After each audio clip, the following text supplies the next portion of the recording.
Getting blood from a stone, understanding the impossible.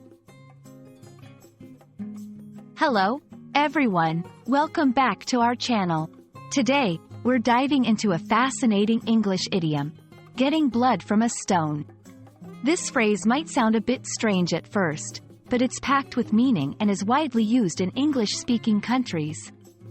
Our goal today is to unpack this idiom, explore its meaning, origins, and how you can use it in everyday conversations. So, let's get started. The phrase, getting blood from a stone, is used to describe a situation that is extremely difficult or impossible. Just like it sounds, trying to get blood from a stone would be futile, as stones don't have blood.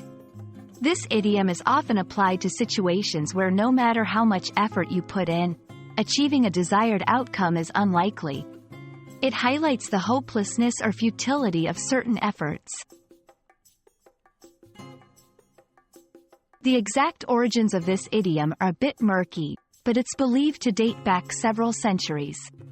It likely stems from the early understanding that some tasks are so unachievable. They're akin to trying to extract blood from an inanimate object like a stone.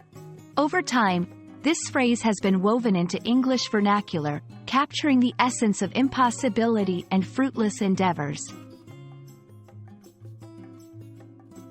Using getting blood from a stone in conversation is a great way to express that you find a task to be incredibly challenging or outright impossible.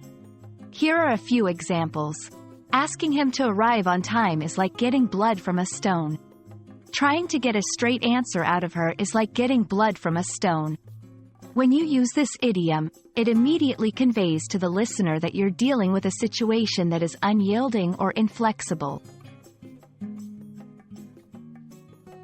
Interestingly, there are variations of this phrase, such as squeezing blood from a turnip, which carries the same meaning. These variations highlight the universal nature of the concept, regardless of the exact wording used. Understanding idioms like getting blood from a stone can significantly enrich your English language skills, making your conversations more colorful and expressive. Remember, idioms are a window into the cultural nuances of a language, offering insights that go beyond the literal meanings of words. We hope this video has shed some light on this intriguing phrase, and you feel more confident using it in your English conversations. Thank you for watching, and see you in our next video.